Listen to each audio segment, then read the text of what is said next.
Un dimanche, dans la banlieue sud de Paris, à Malakoff.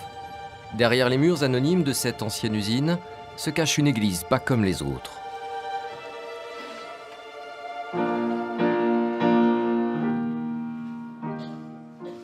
Ce matin, une cérémonie réunit une centaine de paroissiens. Des familles recueillies, des chants religieux. Ça ressemble à une messe catholique ou à un culte protestant. À quelques détails près, il n'y a pas de maître de cérémonie. La séance elle-même ne dure pas plus d'un quart d'heure. Et pendant que l'assemblée prie, un jeune garçon se livre à d'étranges préparatifs. Là, je prépare le plateau et je mets de l'eau sur...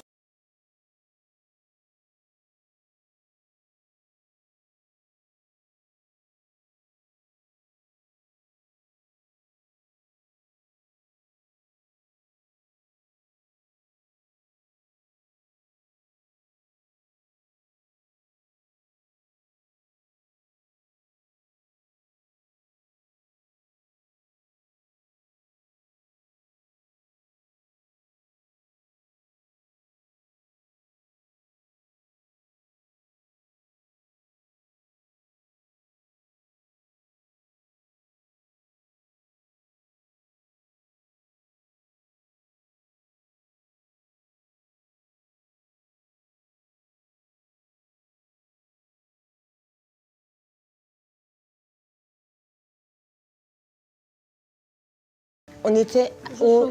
C'est toi qui choisis. Nous appelons les citoyens responsables et les dirigeants des gouvernements de partout à promouvoir des mesures destinées à sauvegarder et à fortifier la famille dans son rôle de cellule de base de la société. D'accord, donc la famille c'est très très très important. Donc c'est une mise en garde. Ok, on va démarrer les objectifs. Je me repens parce que ce matin je me suis réveillé un peu tard. Faut vite me préparer, sauf que je n'avais pas repassé ma chemise. Et Georgie, ça l'a un peu énervé. Et donc je m'engage à repasser mes vêtements la veille, afin qu'on puisse prendre le temps après pour pouvoir lire les Écritures.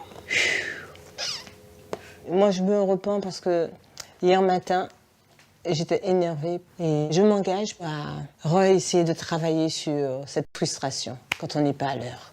Ma famille et moi, nous servirons l'Éternel.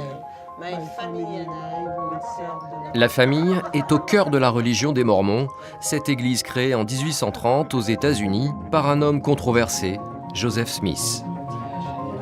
Elle compte aujourd'hui 16 millions de fidèles à travers le monde, dont 38 000 en France. On croise souvent ces missionnaires dans les rues. Ces jeunes donnent jusqu'à 2 ans de leur vie pour leur église. Excusez-moi, madame. En fait, mon ami et moi, nous sommes les bénévoles de notre église. Est-ce que vous croyez en Dieu? Le siège mondial des Mormons se trouve au pied des Rocheuses, à Salt Lake City. Contre toutes les catastrophes, cette église a prévu assez de ranchs, d'usines et de réserves pour nourrir ses adeptes pendant des mois. Ce silo à grains est l'un de nos 28 points de stockage de grains. Avec cela, il y a assez de blé pour que nous puissions faire du pain, afin de fournir un sandwich pour chacun de nos 16 millions de membres de l'Église pendant au moins 7 mois. Cette église, qui se revendique chrétienne, serait à la tête d'un patrimoine de 60 milliards d'euros. Elle possède 159 temples dans le monde, dont un en France, tous inaccessibles aux non-croyants. À l'abri des regards, les Mormons y baptisent par procuration les morts de leur famille lors d'étranges cérémonies. Vous avez baptisé vos ancêtres? Oui, j'ai pu faire le baptême dans le temple pour ma grand-mère et mon grand-père et mes arrière-grands-parents aussi. C'était une très belle expérience. Mais officiellement, cette église n'est pas une secte, même s'il n'est pas toujours facile d'en sortir.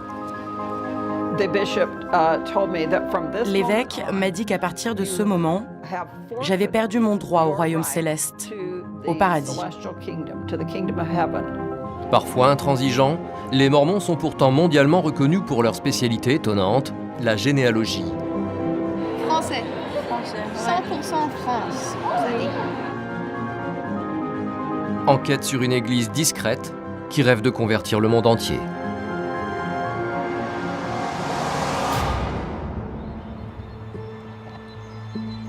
Nous sommes aux Archives de Paris.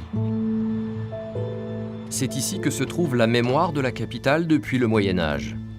Le directeur Guillaume Naon nous ouvre les portes des magasins d'archives ordinairement fermés au public. Paris conserve ici, dans ses registres patinés par le temps, tous les actes d'état civil, les naissances, les mariages et surtout les décès. Dans chacun de ces livres figure la liste des morts répertoriés par ordre alphabétique. Une source d'information précieuse pour certaines personnes. Il s'agit donc des tables des décès survenus à Paris. Pour chaque lettre de l'alphabet, les décès sont enregistrés dans l'ordre chronologique des décès.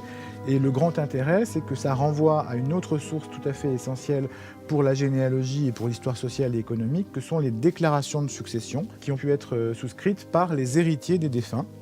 Et là, en l'occurrence, vous avez l'exemple du décès de la fameuse actrice Sarah Bernard, qui est décédée à Paris en mars 1923. Et donc, là, sur la page de droite, vous avez toutes les références des déclarations qui ont pu être souscrites par ses héritiers, ses ayants droit. Ces déclarations de succession intéressent beaucoup les chercheurs d'ancêtres, car elles permettent de dresser les arbres généalogiques. Ce sont des tables qui sont très consultées par les généalogistes professionnels, par les généalogistes amateurs et par également les historiens. Comme vous le voyez, ils ne sont pas du tout en bon état. Alors celui-là est dans un état assez moyen, on va dire. La reliure est complètement cassée. Et là, dans ce cas précis, le feuillet est tout à fait détaché de la reliure. Pour éviter une dégradation irréversible, les Archives de Paris ont entrepris un vaste programme de numérisation. Récemment, ils ont accepté une aide inattendue. Tous les jours aux Archives de Paris, un couple d'Américains et un Français viennent jouer les petites mains. George et Joy sont retraités. Ils sont à Paris depuis 18 mois. Et malgré leurs allures de touristes, ils ne sont pas en vacances. Avec Pascal, le Français, ils ont entrepris un travail de titan. Numériser plus de 4 millions de fiches et de registres. Pour cela, ils ont carrément installé leur petit laboratoire sous une tente, au cœur même du bâtiment. Ce ne sont pas des généalogistes comme les autres, ce sont des mormons. Oh oui. Oui, je suis membre de l'Église des Mormons. Ça, c'est le diminutif. L'appellation officielle, c'est Église de Jésus-Christ des Saints des Derniers Jours. Mais Mormon, c'est vrai, c'est plus court à dire. Les Mormons, ils sont partout, hein. Je dois dire. Ils travaillent pour Family Search, un site internet de généalogie qui appartient à l'Église américaine des Mormons. Car Family Search a signé un partenariat avec la ville de Paris. Cela les autorise à numériser des millions d'actes qui contiennent des informations précieuses pour les généalogistes.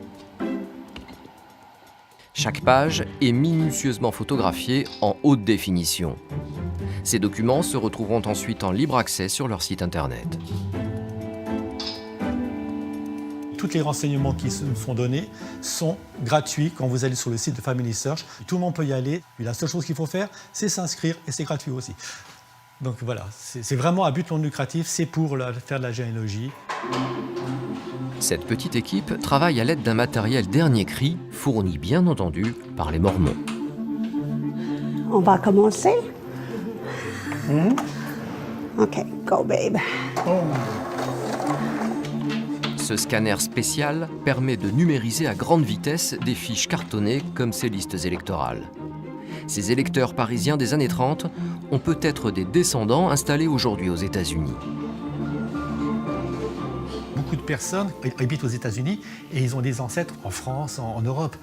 Et c'est pas facile pour eux de se déplacer. Alors qu'avec la numérisation, maintenant, ils ont directement tout sur place et c'est beaucoup plus facile pour eux pour faire la recherche de leurs ancêtres. Car tout cela n'a qu'un seul but, permettre aux Mormons de retrouver leurs ancêtres pour pouvoir ensuite les baptiser. Si les morts sont d'accord, bien entendu. Comme nous pensons que l'esprit continue à vivre, La personne au-delà peut refuser ou accepter. Ce n'est pas obligatoirement, non, pas du tout, pas du tout. Ils ont toujours leur libre arbitre, le libre arbitre fonctionne et ils peuvent accepter ou refuser. Seul problème, impossible de connaître l'opinion des morts. Alors, dans le doute, les Mormons baptisent tous leurs ancêtres selon leur rite, partant du principe que là-haut, ils sont quand même contents. Donc vous avez baptisé tous vos ancêtres qui portaient le même nom que vous? Oui, mormoning direct, je précise. Après, est-ce qu'ils ont accepté ou refusé, ça ce n'est plus mon problème. Vous n'êtes pas informé? J'aimerais bien, mais la communication, le téléphone marche mal avec la Malheureusement. C'est pour ça. Mais pourquoi baptiser les ancêtres? Tout simplement pour réunir les familles. Car après la mort, selon cette religion, seuls les baptisés pourront accéder au paradis mormon.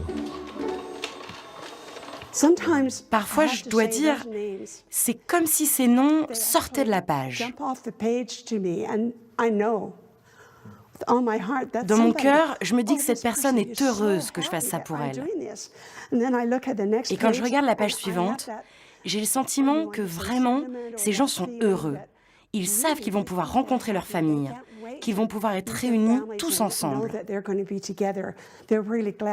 Ils sont vraiment contents que je fasse ça. Et moi, je me sens utile, je sers vraiment à quelque chose. J'ai un rôle important, c'est ce que je pense. Aussi étrange que puisse paraître leur discours, la mairie de Paris trouve son compte avec ses partenaires peu ordinaires.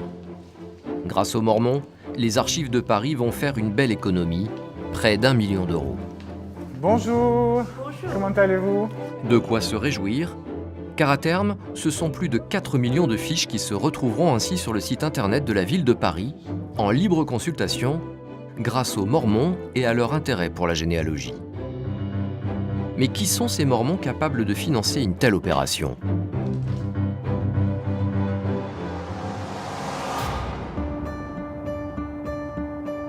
Pour le savoir, direction les États-Unis. À 11 heures de Paris, Salt Lake City, à 700 km au nord de Las Vegas. La ville se trouve à 1300 mètres d'altitude, entourée par les montagnes rocheuses et bordée par le Grand Lac Salé. Un mélange de nature sauvage et d'ambiance urbaine. C'est la capitale de l'Utah. C'est aussi la capitale de l'église des Mormons. Tout le centre-ville leur appartient. Leur quartier général de Temple Square est monumental.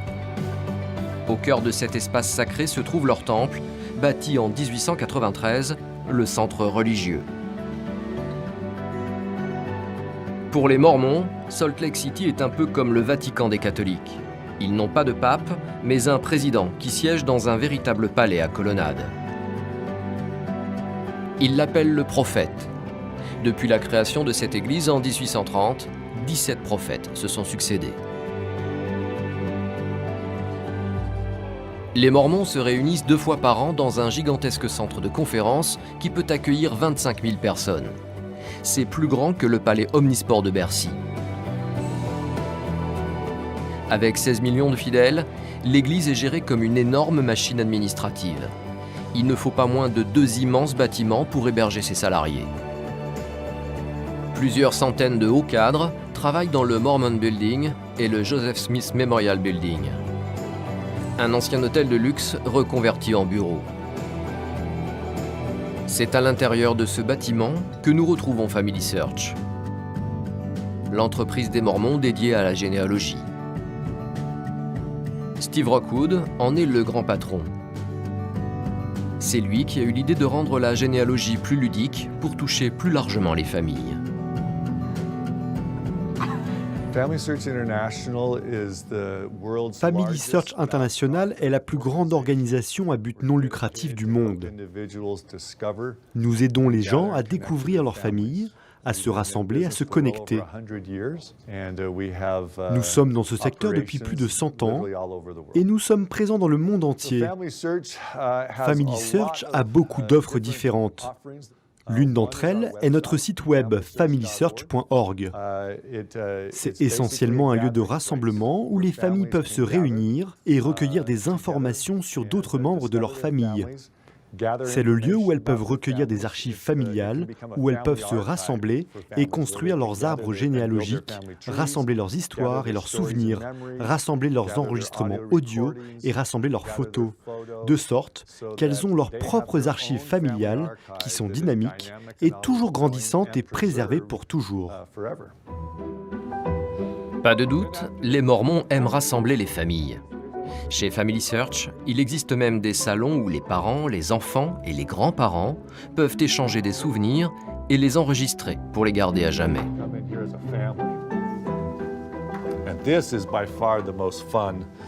C'est de loin le salon le plus amusant pour moi, où toute la famille va s'asseoir. C'est le même principe d'affichage, c'est incroyable. Ça incite grand-mère, maman, papa et les enfants à commencer à se parler. Ils oublient la caméra. C'est comme s'ils étaient dans leur séjour ou autour de la table de la cuisine. Et ils commencent à parler de leurs meilleurs souvenirs, qu'il s'agisse de traditions familiales ou du grand-père qui n'est plus avec eux. Et c'est magique de voir dans cette pièce des familles qui ouvrent leur cœur. Mais pour les Mormons, la vraie réunion de famille ne s'arrête pas à papy et mamie.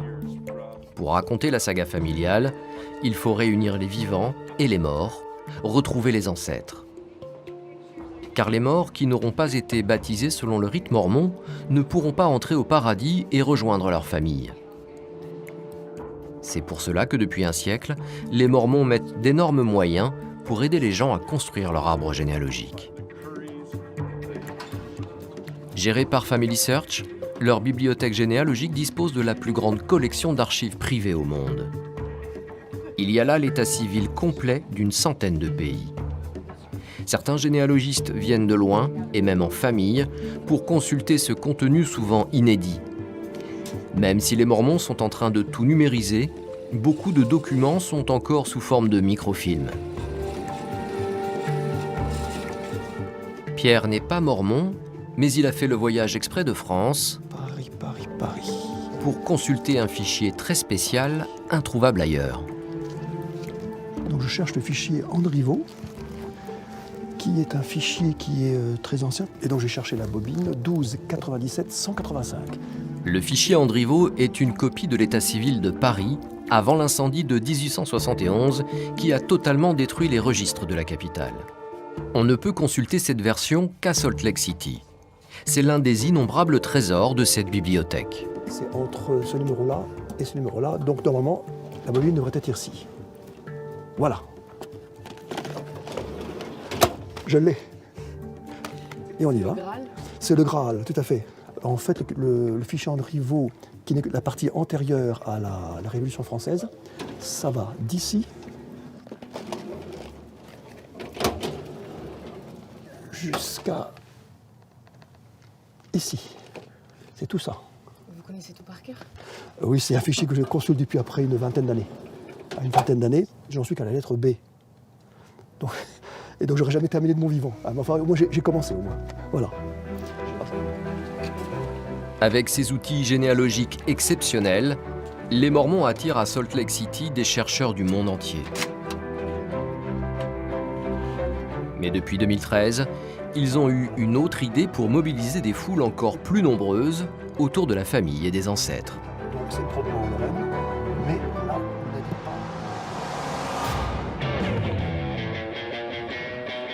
Tous les ans, à Salt Lake City, se tient le plus grand congrès de généalogie du monde, Rootstech. Plus de 25 000 chercheurs d'ancêtres se pressent dans le dédale des 5 hectares du Palace Center. L'ouverture est un grand moment dans une salle pleine à craquer avec 10 000 personnes. On est loin des ambiances feutrées des congrès généalogiques européens.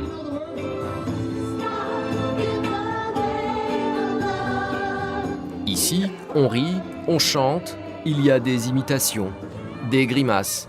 C'est un véritable show à l'américaine.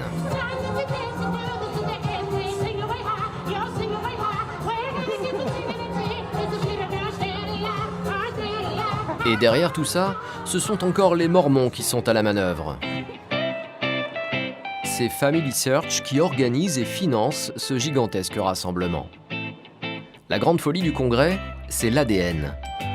Faire son test ADN est chaudement recommandé par les Mormons, afin de connaître nos origines anciennes et d'établir des cousinages de plus en plus lointains.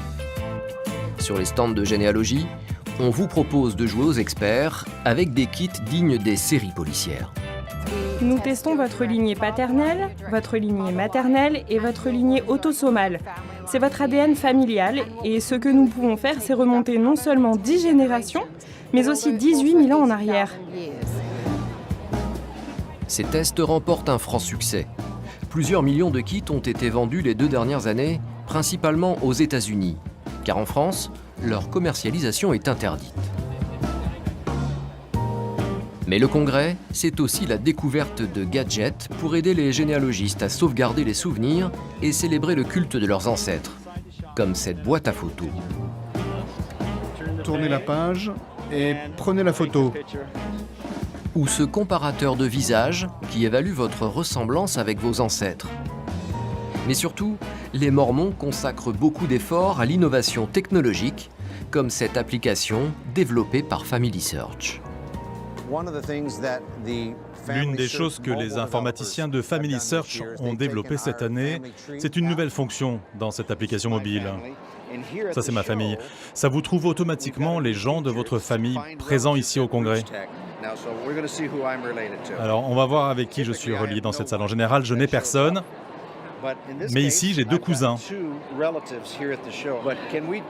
Est-ce qu'on peut essayer le vôtre? Oui. Cindy travaille au Congrès. Nous voulons voir avec qui vous êtes cousine. Ok. Est-ce que vous pouvez vous tourner? Donc c'est le vôtre, hein? Oui, alors je clique là. 230. Elle est cousine avec 5% de Rootsteak. 5%? Oh, je sais pas. Mais c'est toute votre famille qui est ici. Oui, c'est dingue. Est-ce que vous connaissez ces gens? Non, je ne connais aucune de ces personnes. Je ne connais personne ici qui soit de ma famille. Est-ce que vous avez essayé de les contacter? Non, mais je devrais. Essayons le vôtre. Cet homme a 297 cousins ici. Vous avez des cousins au second degré? C'est comme les enfants de vos neveux. Et vous ne les connaissez pas? Comment ça se fait? Je ne sais pas. C'est un exemple de choses amusantes que l'on peut faire ici à Rootsteak. Ça nous aide à nous connecter, à comprendre que nous sommes une grande famille. Même si on ne se connaît pas, quelque part, on est reliés. Et c'est dingue. Pour cette conférence de Rootsteak, là, qui est une conférence sur l'histoire familiale, c'est la première fois qu'on vient tous ensemble en famille. Le but de l'Église, finalement, c'est d'essayer de rassembler les familles. On va voir ce qu'il y a. Et profiter, les enfants. Hein. Tout le monde peut avoir un compte online pour Family Search. Donc, les enfants ont des comptes. Donc, on va voir si on trouve des choses sur notre famille ou des trucs comme ça, quoi. Voilà. Super, ça vous intéresse la généalogie tous? Vous êtes tous dedans Ça vous intéresse la généalogie? Oui. Ouais. Je crois qu'on doit avoir au moins une dizaine de générations qui sont presque complètes, quoi. Hein. En tout cas, dans la ligne directe. Hein. Les parents, les grands-parents, les arrière-grands-parents, etc. Des 2 côtés, je crois, hein, ouais, de nos 2 côtés. Bon, nos parents avaient commencé déjà un petit peu. On a continué. Après la conférence, l'obsession de Christophe, c'est donc de faire grandir son arbre généalogique. Ça tombe bien, Rootsteak attire des exposants du monde entier. Et sur un stand français, il va avoir une belle surprise. Je découvre toute une branche de ma famille, toute une série de gens qui ont le même patronyme, qui viennent du même endroit. Donc, en tout cas, une centaine de noms là, qui m'étaient inconnus, en tout cas, à moi. En tout cas. Peut-être que quelqu'un d'autre dans ma famille les connaît, mais moi je ne les connaissais pas. Une nouvelle branche à son arbre, comme l'exige la foi mormone.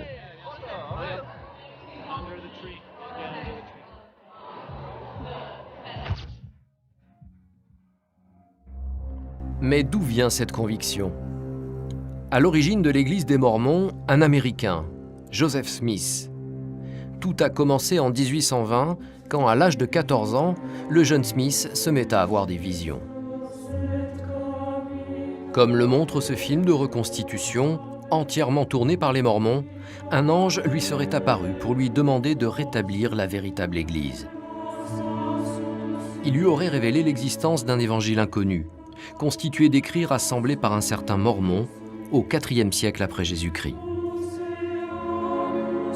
Cet évangile raconte l'histoire de peuples anciens qui, fuyant Jérusalem, seraient arrivés en Amérique. Ils auraient ensuite reçu la visite du Christ ressuscité, venu leur enseigner ses préceptes. 1400 ans plus tard, l'ange aurait guidé Joseph Smith vers la forêt pour aller déterrer de mystérieuses tablettes en métal doré où serait gravée toute l'histoire de ces peuples anciens.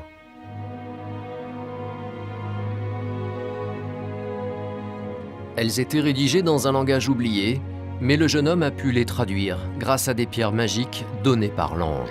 Joseph Smith fera publier leur enseignement sous le titre « Le Livre de Mormon ». C'est la clé de voûte de l'Église de Jésus-Christ des Saints des Derniers Jours qu'il fonde en 1830. Joseph Smith devient prophète et se met à baptiser des disciples, toujours selon les indications venues du ciel. En 15 ans, la nouvelle religion prend de l'ampleur et recrute de nombreux convertis. Quant à Joseph Smith, il gagne en influence. Les Mormons commencent à inquiéter les autres églises et le pouvoir politique en place. En 1844, sa candidature à l'élection présidentielle américaine suscite de fortes oppositions. Des émeutes anti-mormons éclatent et mènent à de graves épisodes de violence. Joseph Smith est emprisonné avec des disciples pour trouble à l'ordre public. Le 27 juin, 800 émeutiers surgissent pour en finir et encerclent la prison. Il est assassiné par balle en voulant s'enfuir par la fenêtre.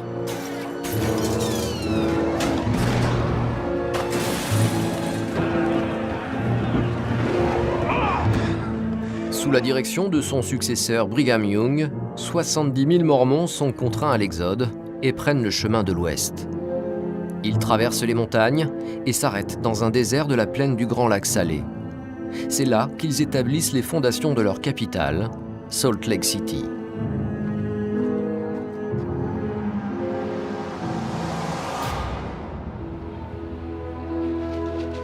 Deux siècles après, la foi des Mormons est plus vivante que jamais.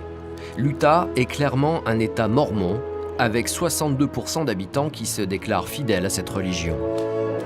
Après Salt Lake City, la plus forte communauté se trouve à 80 km au sud de la vallée. Nous partons à Orem. C'est là qu'habitent Christophe et Isabelle Giraud-Carrier, notre famille de Mormons français. Nous les retrouvons en pleine préparation du repas avec leurs enfants. C'est un moment très important, tout le monde met la main à la pâte, car la famille profite de ces petits instants de la vie quotidienne pour appliquer les principes mormons. Tout le monde s'y met. Voilà, c'est comme ça qu'on fait. Et c'est un moment où on passe du temps, on parle. Quand on est tout seul à la maison avec les plus petits, on parle de l'école, on parle de comment ça s'est passé dans la journée, s'il y a eu des problèmes. C'est un très, très bon moyen de communiquer avec ses enfants. Parce qu'on est au naturel, on fait nos petites affaires et puis on discute de la vie de tous les jours. On est bientôt prêts. Maintenant, j'ai des relations avec mes filles, ce sont mes meilleures amies. Donc, et mes garçons aussi d'ailleurs. Et pas question de commencer un repas sans remercier Dieu, ni bénir les proches. On a le temps de faire la prière et tu reviens faire ça après ? Chez les Mormons, c'est un honneur d'être désigné pour réciter la prière. Amandine, tu veux dire la prière, s'il vous plaît ? Oui. Merci. Notre cher Père Céleste, nous te remercions pour cette bonne journée que nous avons. Nous te demandons s'il te plaît bénir la nourriture qui a été préparée, s'il te plaît bénir la famille au loin et tous ceux qui nous sont chers. Nous te remercions pour l'évangile dans nos vies et la joie que ça nous apporte. C'est la prière que nous te laissons dans notre Fils Jésus-Christ. Amen. Amen. Merci. Voilà. Ok, vous prenez vos tortillas et moi je vous sers. Aujourd'hui, on mange mexicain. Le repas mormon n'est pas vraiment différent du repas des autres familles, à part quelques interdits qui figurent dans la loi de leur église. Alors ça va être le tabac, la cigarette, ça va être l'alcool, le thé, le café, ces choses que... Puis toutes les drogues en fait. Bien sûr toutes les drogues, tout ce qui a un côté addictif, donc ça. Mais c'est aussi une question de santé, c'est-à-dire de se coucher tôt, de se lever tôt, des choses comme ça qui sont en fait des choses que notre médecin nous dit de faire. Hein. C'est rien de nouveau. Hein. Juste d'avoir une vie saine, en fait, hein. D'avoir une alimentation saine et une vie saine, de faire du sport, de boire de l'eau, enfin toutes ces choses-là qu'on sait qui sont bonnes pour nous, quoi. Voilà. L'ordonnance des Mormons est donc assez précise. Elle vaut aussi pour une autre activité humaine, la sexualité. Vraiment, le principe est un principe de chasteté. C'est les relations sexuelles entre un homme et une femme qui sont mariés. Nous, quand on s'est connus, nous n'avons pas voulu être dans le même lit jusqu'à ce qu'on se marie. Et c'est vrai que mes amis nous regardaient, moi j'avais des amis qui disaient parce que c'était quelque chose auquel je croyais, qui était important pour moi, qui était important pour Christophe. Et donc nous avons attendu d'être mariés pour être dans notre lit ensemble. Des principes stricts, mais qui n'imposent pas aux autres. La plupart des membres de notre famille, donc à part mes parents par exemple, c'est la même chose de son côté, ne sont pas membres de l'Église. Donc quand on a des repas de famille, il y a de l'alcool, etc. Juste nous on n'en boit pas, mais les autres en boivent. Ils ont le champagne à la fin du repas si on célèbre quelque chose de particulier. Nous sommes tolérants de leur mode de vie et eux, en échange, sont complètement tolérants de notre mode de vie aussi. À notre mariage, il y avait du champagne quand même. Parce qu'il y a des gens qui célèbrent avec le champagne. Donc, nous, on avait notre... On avait de la boisson pétillante, je crois, du jus de raisin pétillant ou quelque chose comme ça. Mais, bon, voilà. Mais finalement, il n'y a pas tant de différence. Bon, il y a cette parole de sagesse qui fait une différence. Il y a le dimanche, parce qu'on va à l'église. C'est quelque chose qui se fait de moins en moins, c'est vrai. Donc nous, c'est vrai qu'on va à l'église tous les dimanches. Mais autrement, il n'y a pas tant de différence que ça. On va au boulot tous les jours, comme tout le monde. Travail, on fait des activités en famille le plus possible. C'est vrai que pour nous, la famille est très importante. Donc on passe beaucoup de temps avec nos enfants, mais autrement... Parfois, ce qui fait tourner la tête aux gens, surtout en Europe, c'est la taille de notre famille. Parce que c'est inhabituel d'avoir des grandes familles, en tout cas maintenant, c'est moins habituel. Nous avons 8 enfants, donc ça fait une grande famille. Les gens regardent un peu bizarrement, en se demandant qu'est-ce que c'est que cette smala là, avec tout ce monde. Pour réunir cette grande famille, il y a la Family Room, une pièce où parents, enfants et petits-enfants se retrouvent. En bonne place, un petit livre bleu, le livre de Mormon, où Christophe et Isabelle puisent leur exemple de vie. Ça, c'est le livre de Mormon, qui est pour nous, est un autre livre d'écriture qui complémente la Bible. D'ailleurs, comme le titre l'indique, c'est un autre témoignage de Jésus-Christ. Finalement, c'est un livre d'écriture qui ressemble à la Bible, sauf que la Bible a lieu du côté de Jérusalem, enfin dans l'Ancien Monde, on va dire, alors que ça, il s'agit des peuples qui vivaient ici sur le continent américain. Le livre a été traduit par Joseph Smith, et il contient en particulier, à peu près aux 2/3 du livre, le récit de la visite de Jésus-Christ à ce peuple après sa résurrection. Donc pour nous, nous considérons le livre de Mormon comme un livre d'écriture et comme un autre témoignage de Jésus-Christ qui nous aide à mieux comprendre son évangile et à le pratiquer, en fait, grosso modo. Sujet délicat pour les Mormons, leur prophète Joseph Smith a eu plusieurs épouses. On lui prête jusqu'à 48 femmes. Ce qui fait que la plupart des gens pensent que les Mormons sont aujourd'hui polygames. Une question qui agace beaucoup Christophe. S'il y a des membres de l'Église qui pratiquent la polygamie, ils sont excommuniés. Alors c'est un petit peu ennuyeux parce qu'il y a des gens qui se prétendent encore membres de l'Église ou mormons, qui ne le sont plus officiellement et qui pratiquent la polygamie. Donc par exemple, au sud de l'Utah, si vous allez, à certains endroits, il y a des colonies qui se prétendent mormones. Ici, ils s'appellent fundamentalistes, c'est ce qu'ils disent. Ils sont des fondamentaux, enfin mormons fondamentalistes, on va dire. Mais ils n'ont plus d'association officielle avec l'Église de Jésus-Christ des Saints des Derniers Jours. Donc la pratique a été complètement terminée en 1890. Ça veut dire qu'ils ne sont pas des mormons? Non.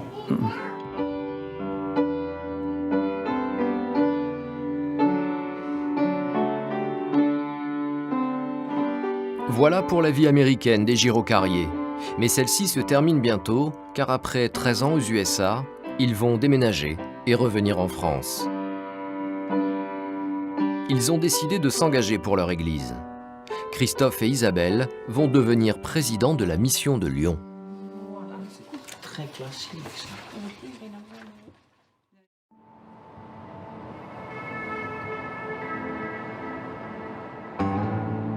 Après la famille, il existe une autre obligation chez les Mormons, c'est l'aide aux pauvres. Pendant la Grande Dépression, l'Église des Saints des Derniers Jours a créé un programme d'aide sociale pour aider les pauvres. En 1938, l'Église a construit tout un complexe dans le centre de Salt Lake City, le Welfare Square. Chez eux, la bienfaisance est une véritable industrie. À commencer par une idée vieille comme Emmaüs, la récupération de vêtements et objets. Joël Moriyama, le directeur, nous ouvre les portes de ce centre humanitaire qui fournit du travail aux plus nécessiteux. C'est ce qu'on appelle Deseret Industry. C'est un magasin d'objets d'occasion. Les gens peuvent venir ici et déposer leurs dons, leurs vêtements d'occasion. Les gens qui travaillent ici s'appellent des associés. Ils ont été envoyés par leur évêque pour obtenir une formation professionnelle et avoir une expérience afin qu'ils puissent obtenir un emploi à plein temps. Ces dernières années, nous avons employé plus de 15 000 de ces associés parlant 67 langues différentes.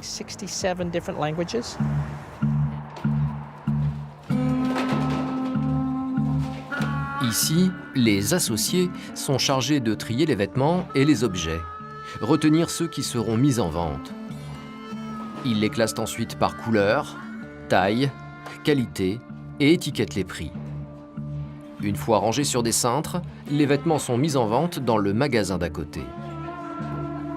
Dans cette boutique un peu spéciale, ouverte à tous, y compris aux non-mormons, des vêtements d'occasion bien sûr, mais aussi des objets pour la maison, de la vaisselle, des jouets, à des prix imbattables. Tout ce qui n'a pas été vendu après 6 semaines est enlevé du magasin et envoyé à un centre humanitaire.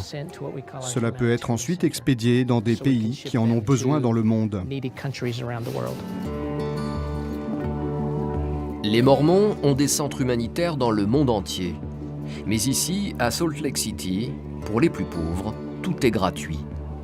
Ces vêtements et objets leur sont donnés en échange d'une journée de bénévolat.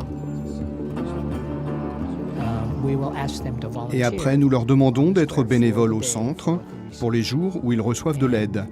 Presque tout le monde, sans exception, est heureux de le faire.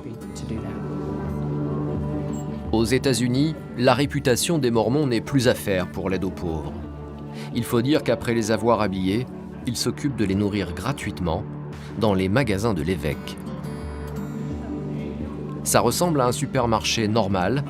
Il y a des rayons bien fournis, des clients qui poussent des chariots pleins de provisions. Il y a des fruits, des légumes.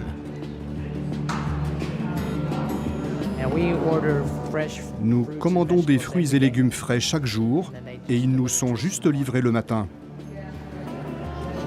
Mais il y a aussi un détail qui intrigue. Ici, vous ne verrez aucune caisse enregistreuse, pas d'échange d'argent, tout est donné. Nous aimons dire que c'est la meilleure nourriture qu'aucune monnaie ne pourra jamais acheter. Comment ça marche? Il suffit de demander. Les gens rencontrent le responsable de leur paroisse. Il peut les aider à déterminer ce dont ils ont besoin, comme de la nourriture ou d'autres marchandises pour leur famille. Et là, ils peuvent venir ici avec cette liste de produits. Et nous avons des bénévoles qui les aident à rassembler tout ce dont ils ont besoin. Autre détail intriguant, il n'y a pas beaucoup de marques sur ces rayons. Sur ces boîtes qui se ressemblent toutes, un mot revient très souvent. Deseret, orné d'une petite ruche. Un des mots que nous utilisons dans l'église mormone est le mot « Deseret ». C'est dans notre livre de Mormon. Une fois traduit, cela signifie « une abeille à miel ». Lorsque nos premiers pionniers ont traversé les États-Unis et se sont installés dans cette région, ils aimaient le symbole de l'abeille, qui travaille dur en collectivité et dans la ruche. Donc nous continuons à utiliser ce mot. Et tous ces produits avec le mot « Deseret » ont été fabriqués par l'Église. Et au dos, regardez, nous avons le nom de l'Église. Vous l'avez compris, l'Église des Mormons produit elle-même la nourriture des pauvres dans ses propres fermes et les conditionne dans ses propres usines. 70% des produits que vous voyez ici proviennent de 41 fermes. Nos fermes produisent ces haricots verts et les mettent en conserve à environ 40 minutes d'ici, au nord, de sorte que ces haricots sont prêts à être distribués dans les 6 à 12 heures après la récolte. Ils sont très frais alors? Oui, c'est très frais. Des légumes frais, mais aussi de la viande, toujours de la marque Deseret. Nous avons environ 5000 têtes de bétail, élevées dans 5 ranchs et un élevage de dindes. Et pour les produits laitiers, c'est pareil. Car non loin de là, dans le même bâtiment, les Mormons ont une laiterie qui produit non seulement du lait, mais aussi du beurre, de la crème fraîche et du cheddar. Un peu plus loin, une boulangerie. C'est la boulangerie Deseret, la seule boulangerie de l'église. Vers 6 heures du matin, ils font la pâte pour faire cuire le pain. Un peu plus de 700 lots de pain chaque jour. Aucun n'est vendu. Tout est distribué par le réseau des magasins de l'évêque dans l'Utah et les États voisins. Et ce sont des volontaires. Ils donnent leur temps bénévolement. Ils les mettent en paquets et les préparent pour la distribution.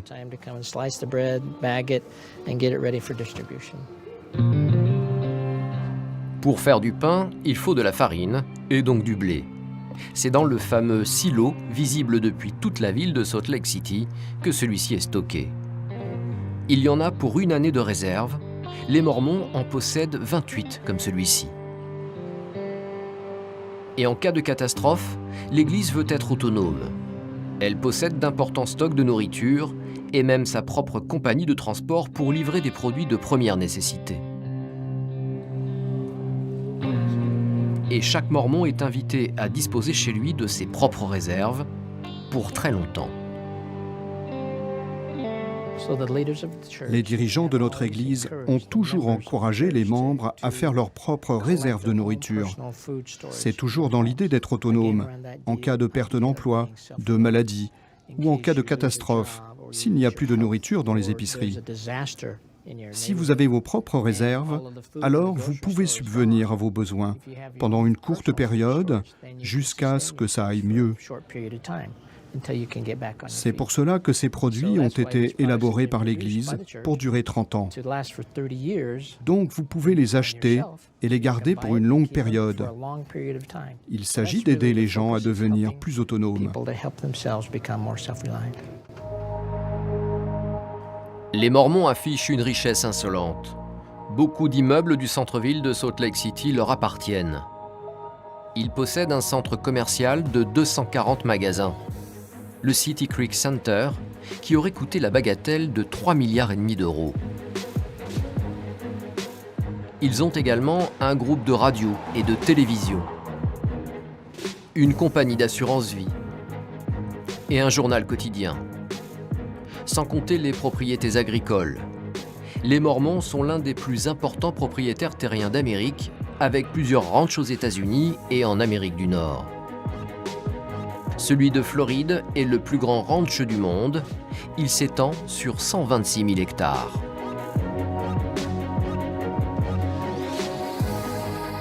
La fortune totale de l'Église est estimée à 60 milliards d'euros, avec un budget annuel de 8 milliards. Mais d'où vient cet argent?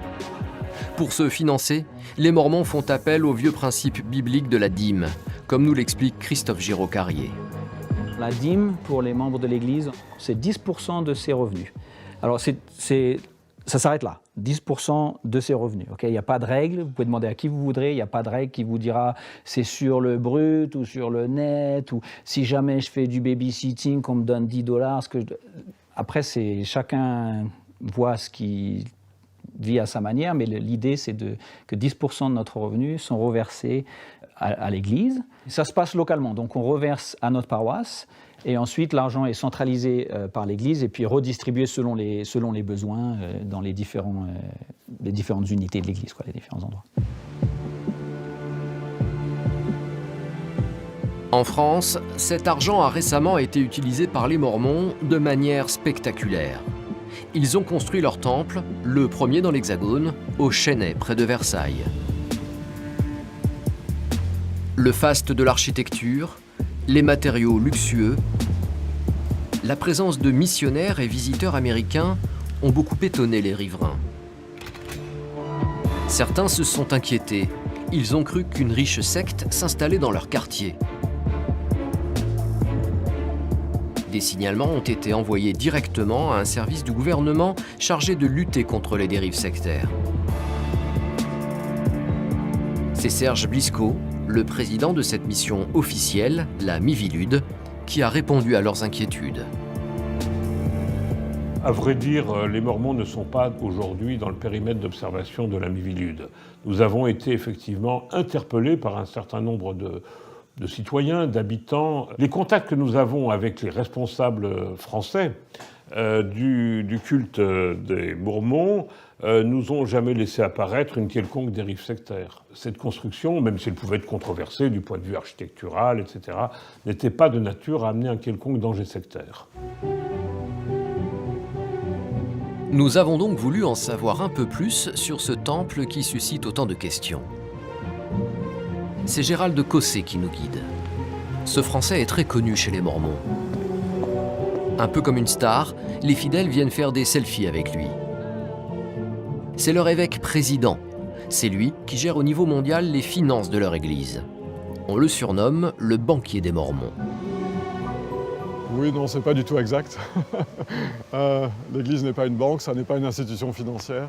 C'est vrai que c'est une église mondiale qui est présente dans la plupart des pays dans le monde. Et les membres de l'église vont aux réunions dominicales dans l'église la plus proche de chez eux. Mais nous avons aussi ce que nous appelons des temples, qui sont des endroits plus particuliers. Nous allons pour des moments exceptionnels de notre vie, par exemple pour nous marier. Et ce sont des endroits très sacrés. Comme vous pouvez le voir ici, c'est une entrée qui est assez solennelle.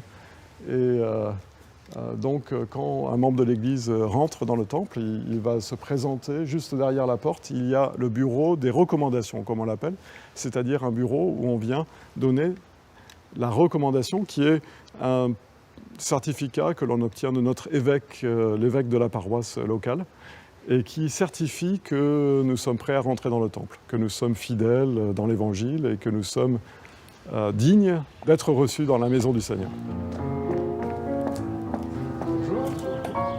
Mais comme nous ne sommes pas mormons, nous n'avons pas pu entrer dans le temple. Pour savoir ce qu'il y a à l'intérieur, nous devrons nous contenter de vidéos fournies par les Mormons. Du marbre blanc, des vitraux, la fameuse salle des baptêmes, celle des mariages, et une succession de pièces dont on ne comprend pas très bien à quoi elles servent. Difficile de se faire une idée. Alors, pour vraiment voir ce qui s'y passe, nous avons trouvé des vidéos sur Internet qui sont beaucoup plus explicites. Aux États-Unis, un Mormon qui a pris comme pseudonyme New Name Noah a filmé en caméra cachée plusieurs scènes.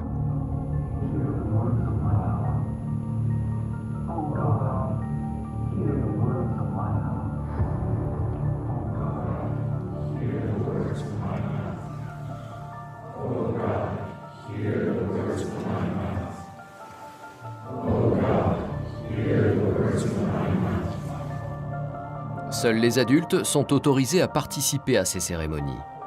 Les Mormons appellent ça un cercle de prière. Et quand chacun retourne à sa place, il se passe des choses étranges derrière le rideau. Selon l'une des croyances des Mormons, pour entrer au paradis, il faut donner un code secret aux anges qui en sont les sentinelles. Ici, symboliquement, le mot de passe est échangé sous forme d'une poignée de main. Un rite qui ressemble beaucoup à celui des francs-maçons.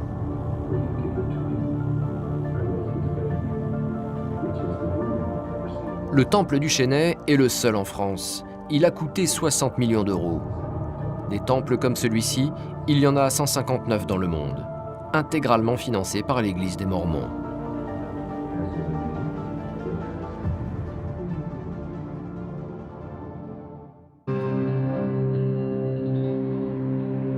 Les Mormons aiment donner d'eux l'image d'une église autonome, prévoyante et charitable. Comme toute société, elle est traversée par des doutes et elle est agitée par des questionnements de certains de ses membres.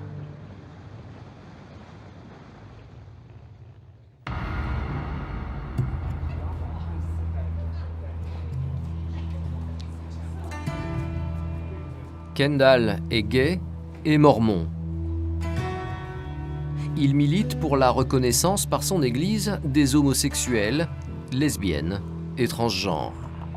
Il sort juste d'une réunion avec un représentant officiel des Mormons. J'ai parlé des problèmes pour les LGBT. Et plus précisément, nous avons abordé les nouvelles recherches sur les traumatismes subis par les membres LGBT lorsqu'ils participent à la vie de l'Église. Et plus particulièrement sur les messages durs qu'ils ont entendus de la part de l'Église et sur la façon dont cela influe sur leur psychologie. Voilà, mais c'était une réunion très productive. Ils ont écouté, ils étaient très intéressés. Ils ne peuvent pas changer grand-chose, mais c'était très bien d'essayer d'en parler.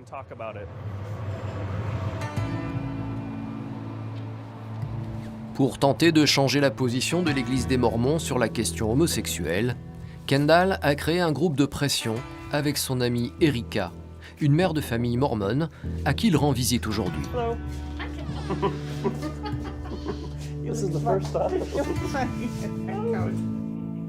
Et justement, sur ces sujets, leur Église est clairement conservatrice.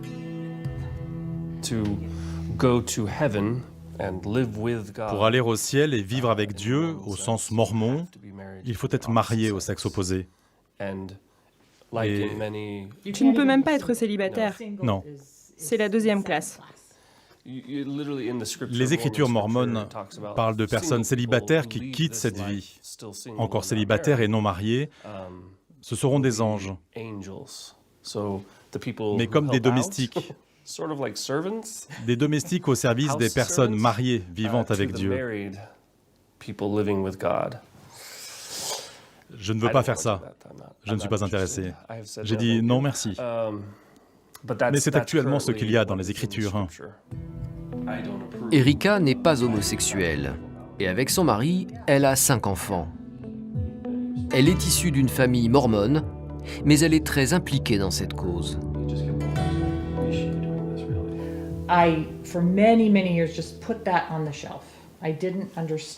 J'ai mis tout cela de côté pendant de nombreuses années.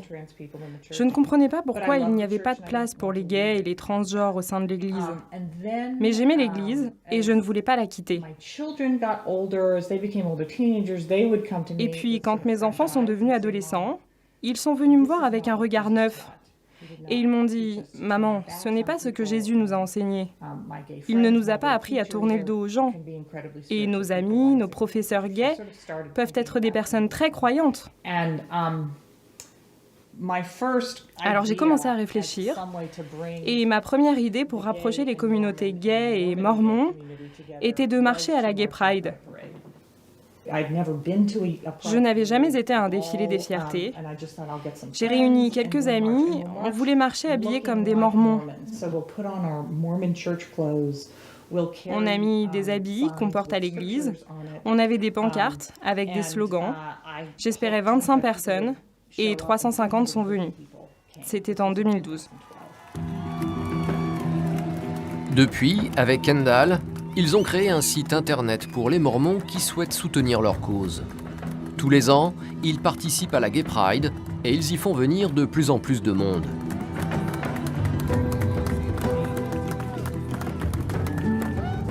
C'était quelque chose d'assez osé pour beaucoup de gens. Et donc je suis très fière de tous ceux qui se sont présentés.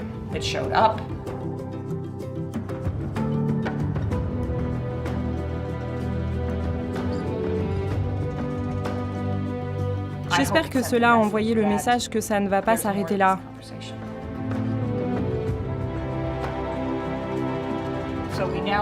Et maintenant, nous avons un groupe Facebook suivi par plus de 7000 personnes. Un groupe Facebook qui vise plus particulièrement les jeunes. Vous pouvez avoir de très belles expériences. Imaginez un ado qui vient à sa première Gay Pride. Il vient d'une petite ville du fin fond de l'Utah et il est excité et effrayé. C'est vraiment risqué de dire « oui, je suis gay ». Et là, il voit les Mormons. Et il y a une dame qui ressemble à une dame de sa paroisse. Ça, c'est vraiment rassurant. Mais Kendall et Erika le savent, ils se sont engagés dans un long combat dont les résultats sont longs à venir. l'Église continue à excommunier ceux qui, ouvertement, ne respectent pas ses commandements. Je ne veux pas être exclu. Je ne cherche pas à les provoquer pour qu'ils m'expulsent, mais s'ils le font, ça ira. La majorité des personnes qui se déclarent lesbiennes, homosexuelles, bisexuelles, transgenres, à un moment de leur vie, ils quittent l'Église. C'est la majorité. Si la majorité des gays et transgenres quittent l'Église, d'autres tiennent au contraire à y rester et y jouer pleinement leur rôle. C'est le cas de Bianca. Il y a à peine 2 mois, elle s'appelait encore Travis. C'était un mormon marié et père de famille. Bianca est ce qu'on appelle une personne transgenre.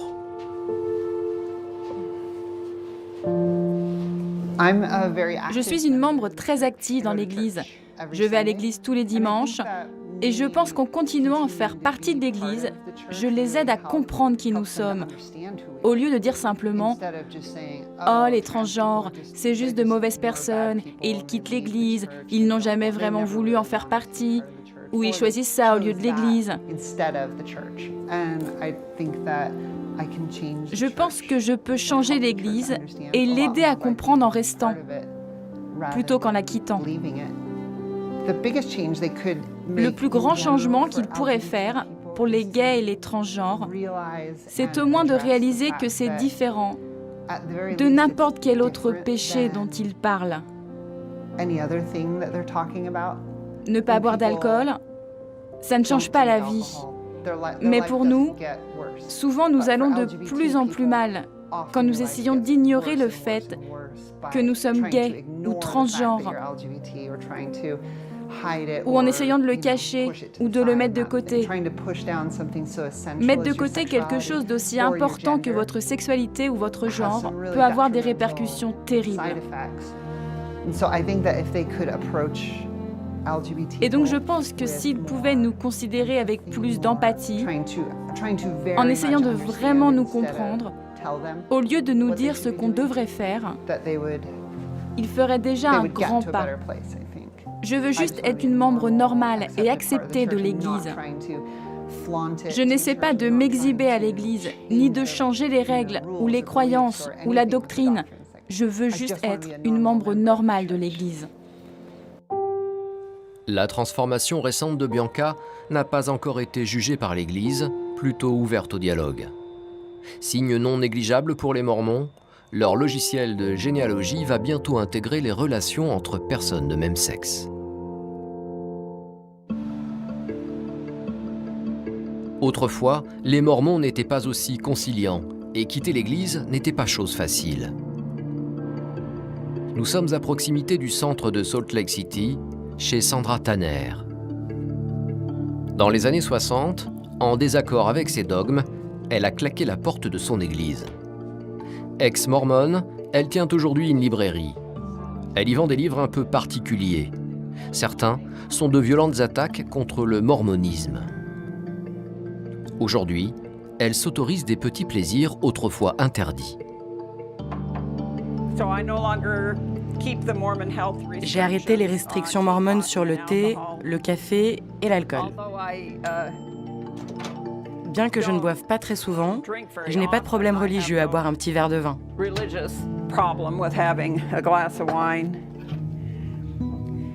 Il y a 50 ans, elle a vécu une drôle d'expérience.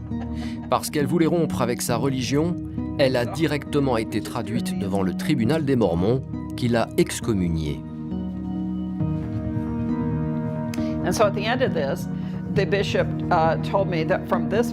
L'évêque m'a dit qu'à partir de ce moment, j'avais perdu mon droit au royaume céleste, au paradis.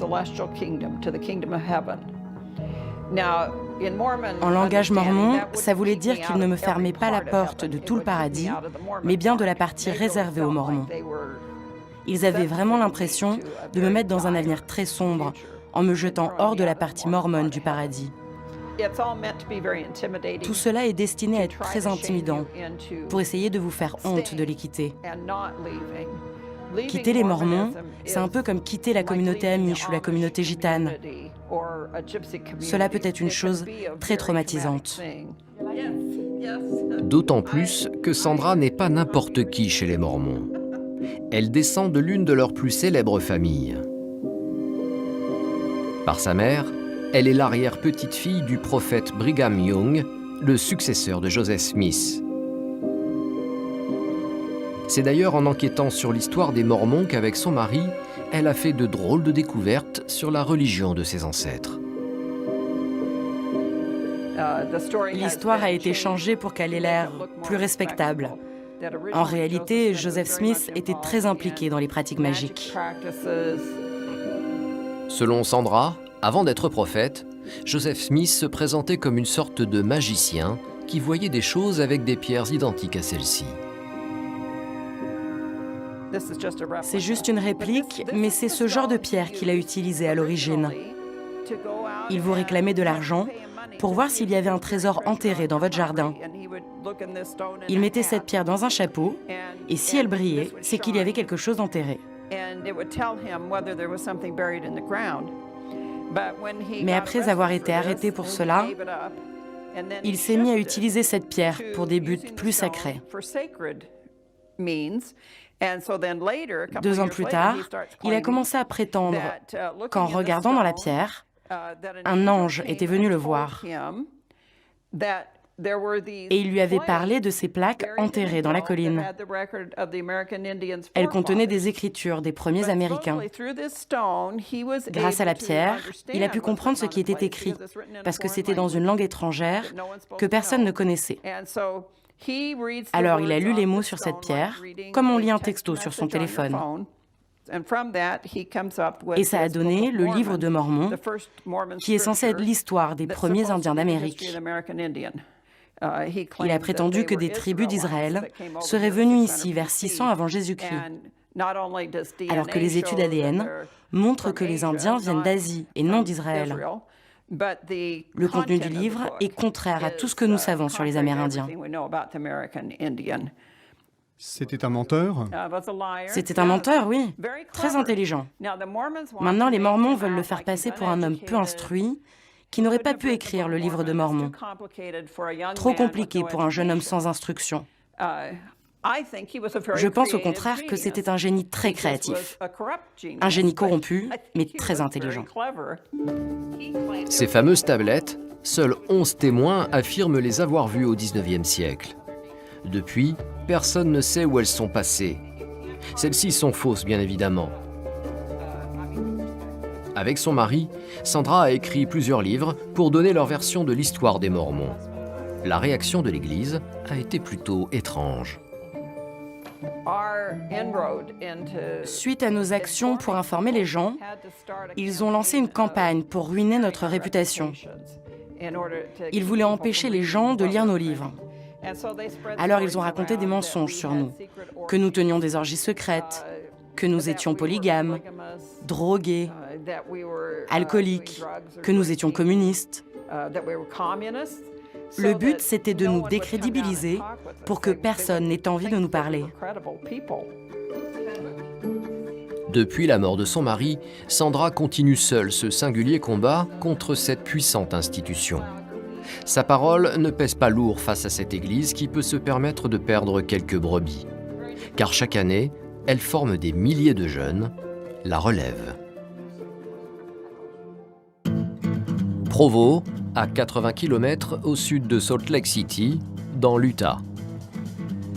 C'est ici que les Mormons éduquent leurs élites, promis à de belles carrières un peu partout dans la société américaine. L'Église possède sa propre université, Brigham Young. À première vue, rien ne la distingue des autres universités. Les étudiants ne portent pas d'uniforme, mais quelques détails sont très mormons. Les bâtiments qui portent tous des noms de prophètes, ou le code d'honneur que doivent respecter les 32 000 étudiants de l'université. Ils s'engagent à ne pas fumer, ni boire d'alcool, et à avoir une conduite décente. C'est là où Stephanie Meyer, l'auteur de la série Twilight, a fait ses études. nous rencontrons Karine Chenel, une professeure française qui s'est battue pour intégrer le prestigieux corps des enseignants de l'université mormone. Alors, je suis professeure de physique et le processus pour les professeurs est assez long pour devenir titulaire. On appelle ce processus tenure track et pendant plusieurs années, il faut faire ses preuves, donc ça prend 6-7 ans. La sélection est impitoyable et peu de femmes décrochent un poste de titulaire. Très peu de femmes dans le milieu scientifique. Un peu la culture, c'est-à-dire que les filles très jeunes à l'école, je pense qu'on leur inculque l'idée que peut-être elles ne sont pas faites pour les sciences, elles ne sont pas faites pour les maths. Bon, c'est un peu dommage. Donc on essaye de changer un peu cette culture. Mais on a seulement eu finalement des professeurs femmes que récemment. J'étais une des premières dans le département. Donc à l'heure actuelle, on n'est que 2 sur 35. 2 femmes. Mais si Karine est venue ici, c'est avant tout pour les excellentes conditions de recherche que lui offre l'Université des Mormons. Des millions de dollars ont été investis en matériel de pointe. Voilà le microscope. Cet instrument est assez coûteux, coûte à peu près 1,5 million, et on en a 2. Et ses recherches en physique de l'infiniment petit ont permis à Karine d'être publiée dans l'un des plus prestigieux magazines scientifiques. C'est ce qu'ils encouragent ici de plus en plus, avec les jeunes comme nous. Ils nous demandent d'être compétitifs au niveau de la recherche et de publier dans des journaux très sélectifs. L'université possède aussi son propre télescope, ce qui est rare. Tous ces moyens attirent les étudiants et la fac devient de plus en plus cotée. BYU est devenu de plus en plus sélectif, même dans la communauté des étudiants mormons. Donc ils ne prennent que les meilleurs étudiants. À Provo, il n'y a pas que la science. Dans un autre département de l'université, les étudiants se forment à la communication. Ils apprennent à devenir des storytellers, des raconteurs d'histoires. La chose la plus importante que je peux enseigner à nos élèves ici, c'est de raconter des histoires. Et des histoires vraiment uniques, qui ont un impact, qui ont du sens, des histoires qui peuvent changer les gens. Alors dans cette classe, on essaie de devenir des raconteurs d'histoires, des conteurs intéressants. Et pour certains, l'inspiration vient de très haut. Pour moi, c'est un voyage spirituel. Je cherchais une mission pour servir l'Église. Je ne savais pas ce que je voulais étudier. J'ai commencé à prier à ce sujet et en même temps, je lisais un document sur l'école de communication de l'université. Et là, j'ai reçu une confirmation de Dieu sur ce que je devais faire de ma vie. Alors, je me suis inscrite au programme. J'ai vraiment senti que le Seigneur me guidait. Une des différences entre les étudiants de BYU et ceux d'autres universités, c'est que beaucoup sont mariés. J'ai enseigné en Arizona et en Caroline du Sud. Aucun de mes étudiants n'était marié. Et ici, il y a 2 personnes mariées ou 3 ? Il y a 2 mariés et un fiancé. Beaucoup d'étudiants ici sont mariés, ont des enfants. Vous avez des enfants ? Beaucoup de ces étudiants ont des enfants et autre chose, ils sont tous internationaux. Ils ont servi dans des missions mormones. Alors nous avons des gens qui parlent hawaïen, espagnol, français. J'ai dans un de mes cours des gens qui parlent des langues du monde entier, ce qui est vraiment cool et unique.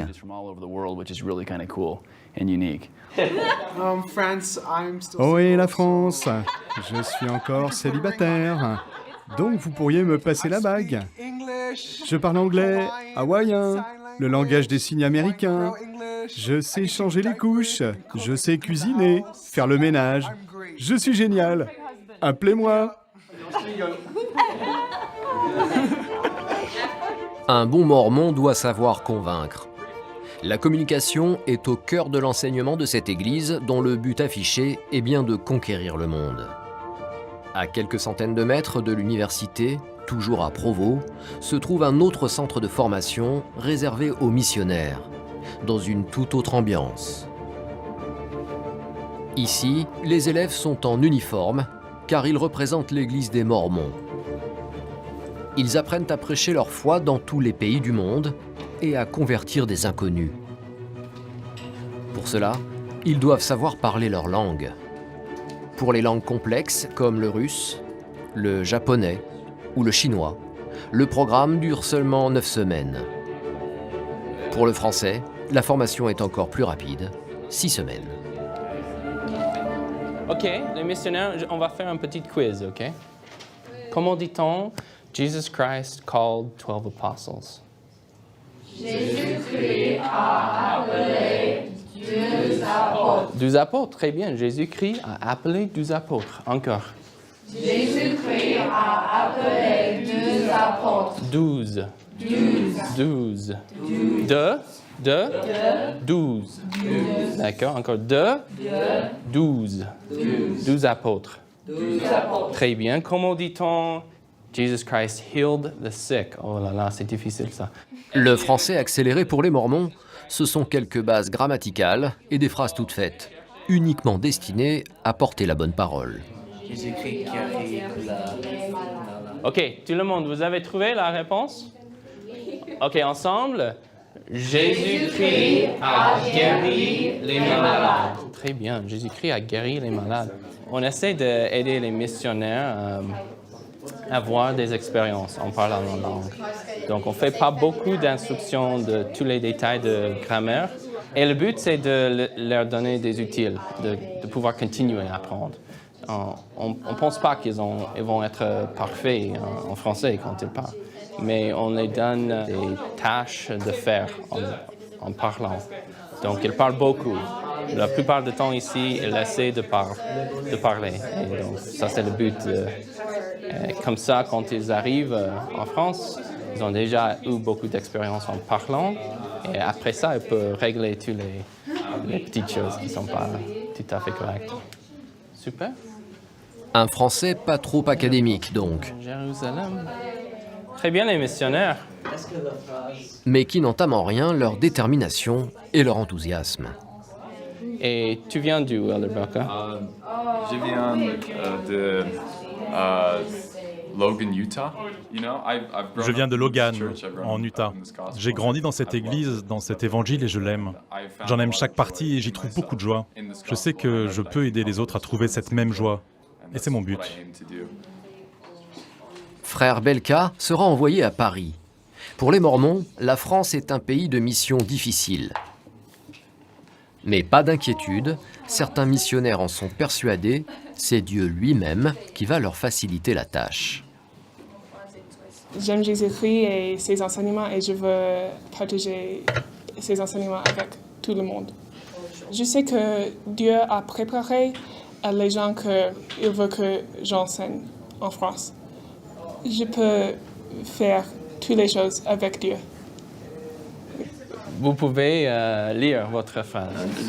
Jésus-Christ est venu vers la terre, Donc, vous avez dit donc. D'accord. donc Un jour, nous pouvons vivre encore avec Très bien. avec Dieu. Ah oui. Je suis terrifiée, pour être honnête, mais je sais et je crois que mon Saint-Père ne m'enverrait nulle part où je serais en danger. Très bien. Et je vais faire ma mission en Paris. À Paris. Le fromage et la baguette, c'est vraiment un must. C'est ce que tout le monde m'a dit. J'ai parlé avec une sœur qui est allée là-bas. Elle m'a dit « Mange autant de fromage que tu peux, autant de pain et de nourriture. » C'est les 3 conseils qu'elle m'a donnés. Je suis excitée. Mais pas de vin. Non. Ils sont prêts. Vraiment, comme je vous ai dit, ils vont apprendre en le faisant. Donc, oui, sur le terrain. Donc, ils sont prêts. Actuellement, il y a 67 000 missionnaires mormons qui servent dans le monde.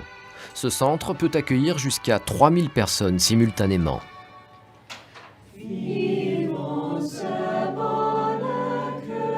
Devenir missionnaire n'est pas une obligation, mais c'est très bien vu. Selon le principe du volontariat, les garçons peuvent s'engager à partir de 18 ans et les filles 19 ans, pour une période de 18 à 24 mois.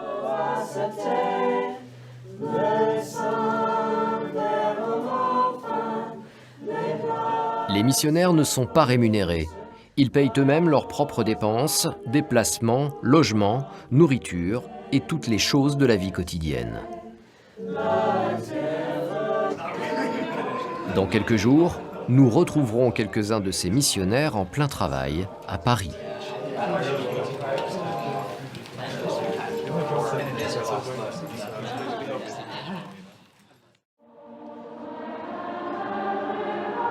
Chez les Mormons, il n'y a pas que les missionnaires qui font rayonner l'Église.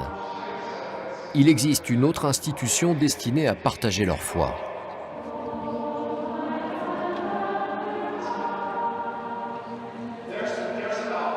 C'est le chœur du Tabernacle, dont la salle de concert se trouve au pied du temple à Salt Lake City.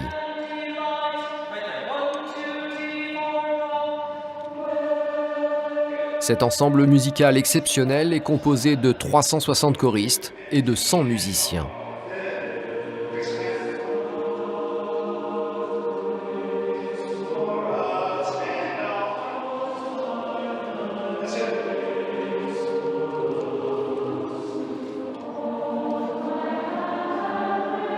Son répertoire est varié, avec de la musique de Broadway, de grands compositeurs classiques, Bach ou Handel, mais aussi des créations musicales mormones.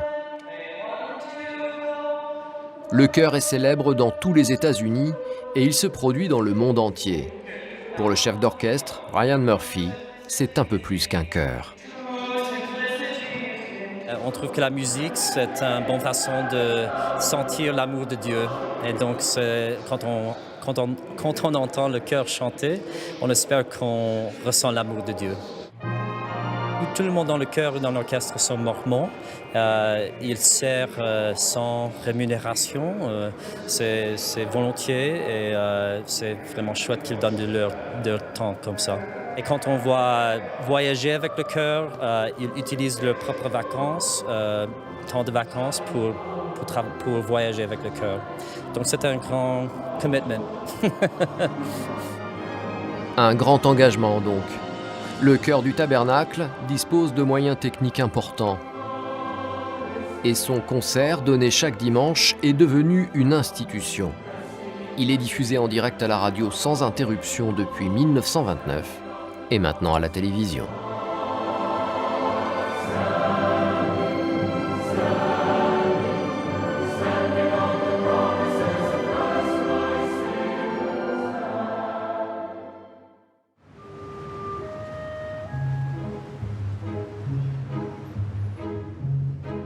À Paris, quelques semaines plus tard, nous nous rendons dans le quartier animé de Beaubourg, où un magnifique hôtel particulier du XVIIe siècle abrite les activités des Mormons dans la capitale. Nous retrouvons Frère Belka, un missionnaire rencontré aux États-Unis. Les missionnaires vont toujours par deux. Aujourd'hui, il va arpenter les rues de Paris avec Frère Silva, qui lui apprend les rudiments du métier. Et dans sa besace, Frère Belka a tout l'attirail du parfait missionnaire.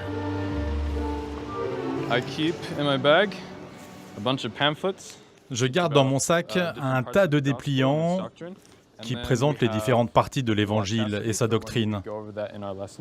Là, c'est celui sur la chasteté, d'où nous tirons beaucoup de leçons.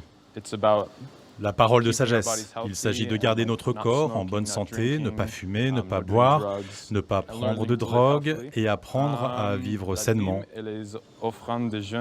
Là, c'est la dîme et les offrandes de jeûne.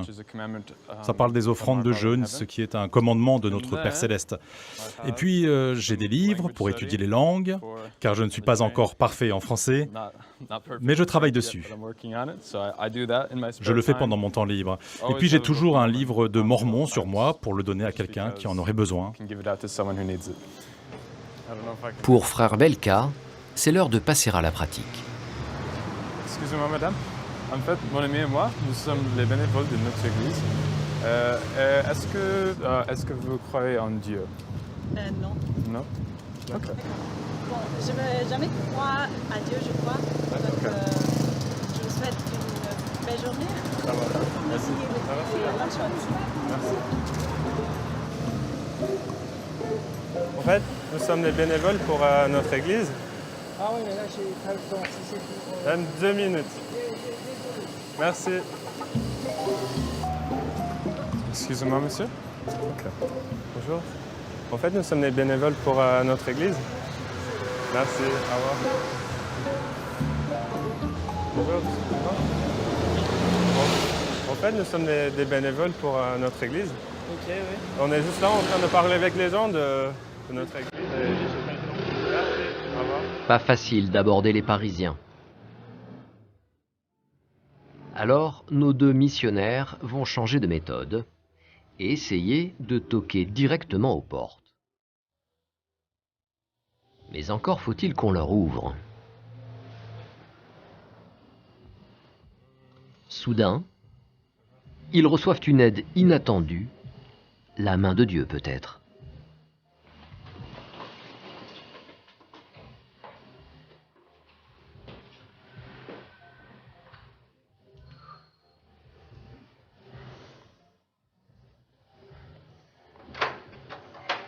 Oui, bonjour. Est-ce que tes parents sont là? Bonjour. En fait, on est juste des bénévoles pour notre église. Merci, ça m'intéresse pas, c'est gentil. Merci. Merci, Au revoir. au revoir.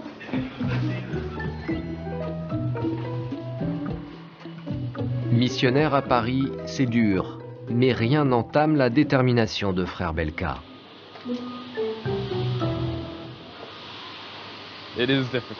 C'est difficile. Parce que c'est très différent de ma vie à la maison. Je n'ai pas mes amis avec moi, sauf mes nouveaux amis, bien sûr. Donc je ne suis pas avec ma famille, je ne peux parler avec eux qu'une fois par semaine. Donc c'est difficile. Mais c'est une bonne chose, parce que je sais que je devais le faire. Mon père m'a dit qu'être en mission avait été probablement le meilleur choix de sa vie. Alors je suis venu ici en espérant apprendre beaucoup et mûrir beaucoup. C'est ce qui se passe maintenant. J'apprends et je grandis.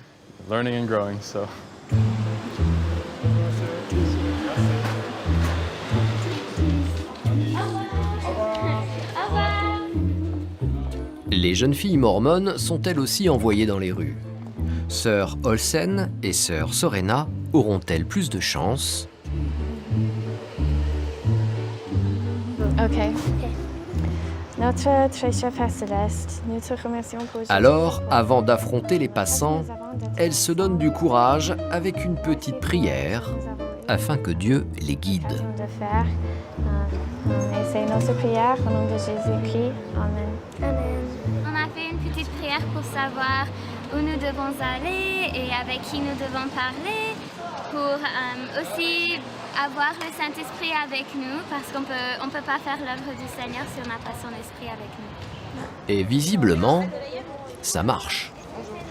En fait, je m'appelle Sorena et avec ma collègue Sœur Olsen, nous sommes missionnaires de l'Église de Jésus-Christ des Saints des Derniers Jours. Est-ce que vous croyez en Dieu? Moi non plus.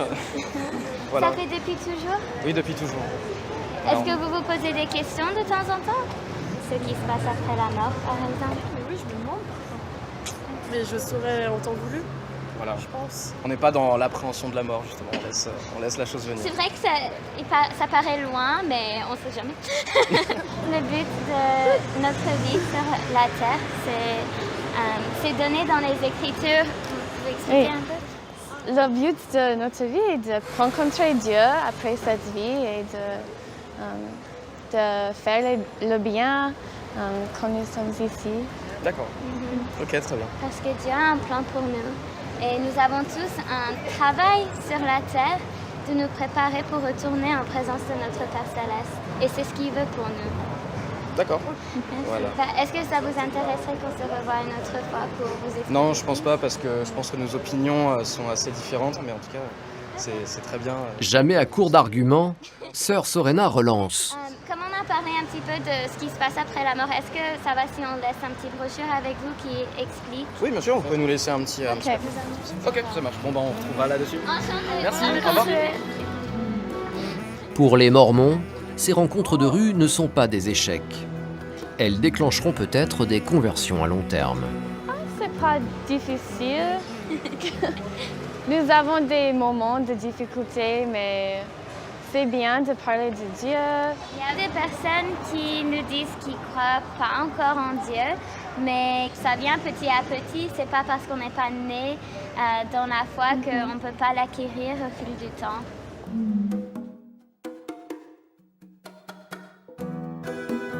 Retour au centre pour les jeunes missionnaires.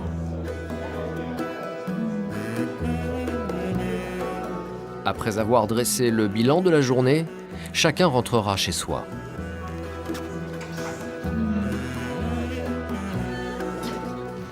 Mais le centre ne ferme pas pour autant. D'autres mormons prennent la place sous les ors de ce lieu hors du temps. Ils viennent pour des cours du soir un peu particuliers, des cours de religion. Vincent vient ici tous les jeudis.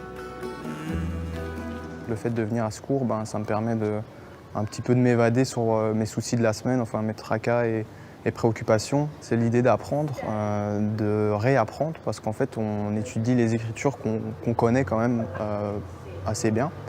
Mais c'est l'idée, je pense, en tout cas pour moi, je recherche plus quelque chose de spirituel, quelque chose qui va m'apporter un petit plus dans ma vie, un rappel et aussi qui va m'aider à aller de l'avant.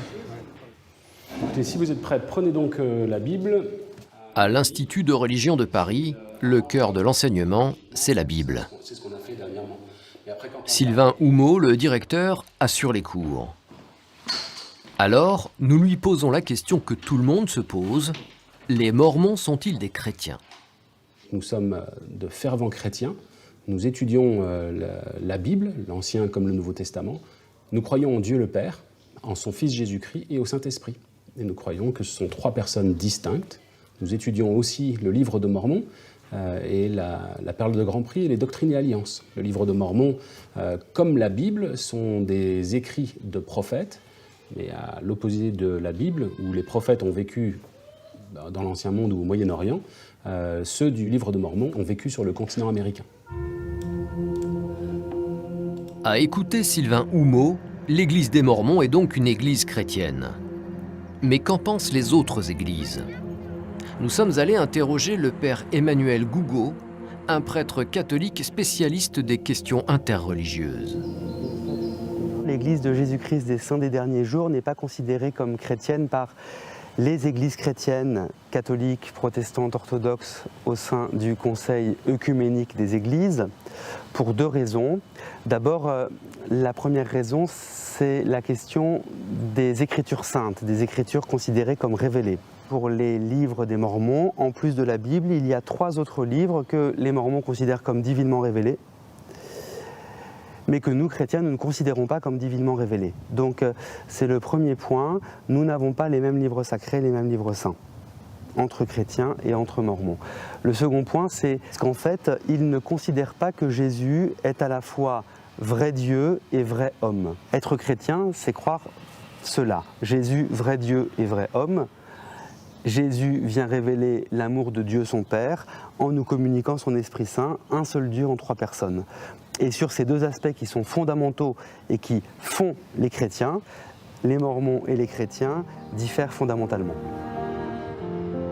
Chrétiens ou non, les Mormons sont en constante expansion.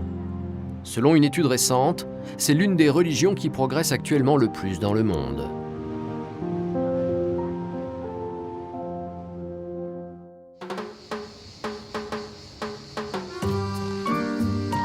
L'action des missionnaires n'est sans doute pas pour rien dans ce succès des Mormons. Nous retrouvons la famille Giraud-Carrier en France. Ils sont sur la route, car Christophe vient tout juste de prendre de nouvelles fonctions. Avec sa femme Isabelle, il s'occupe de gérer les 150 missionnaires du sud de la France. On circule. On fait ce qu'on appelle le tour de la mission. Avec Isabelle, on supervise tous les missionnaires de l'Église qui sont dans cette région de la France. Donc on est responsable de leur santé physique, mentale, spirituelle, de s'assurer que tout va bien pour eux. Aujourd'hui, direction Toulon, où toute la famille est attendue par les missionnaires de la région. Les jeunes Mormons viennent de Marseille, Nice et même de Bastia en Corse, pour faire la connaissance de leur nouveau président. Comme souvent chez les Mormons, la paroisse de Toulon se trouve dans un bâtiment parfaitement anonyme.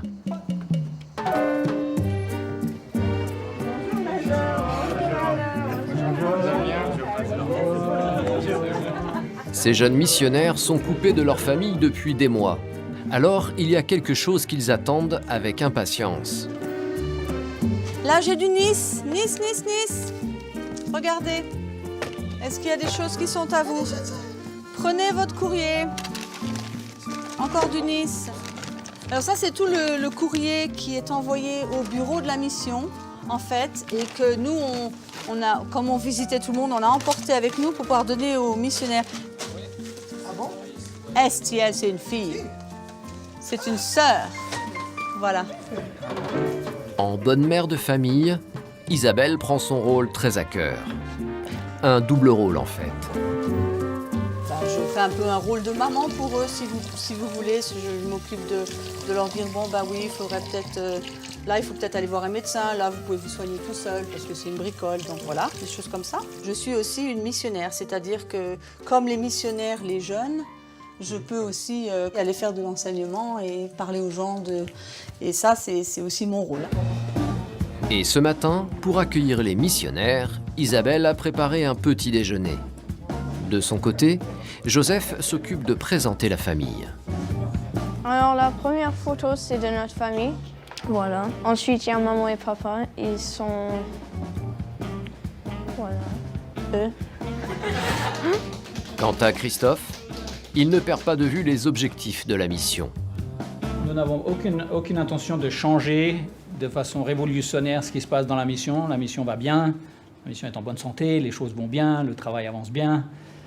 Donc ce qu'on veut faire, c'est simplement pas rester comme ça, ni aller comme ça, mais essayer de continuer à améliorer. Comme président de mission, Christophe procède à des entretiens individuels. Dans un bureau, à l'écart, il reçoit les missionnaires un par un. Vous allez bien ? Rien ne filtrera de ces rencontres, mais une chose est sûre, le président est là pour motiver ses troupes, mais aussi pour leur répéter les directives de l'Église. Attention, on sourit. Pour les gyrocarriers, c'est le début d'une mission de 3 ans. 3 années de prêche et de conversion. Dans le sud de la France, mais aussi dans tous les pays du monde, l'armée des missionnaires mormons est bel et bien en ordre de marche.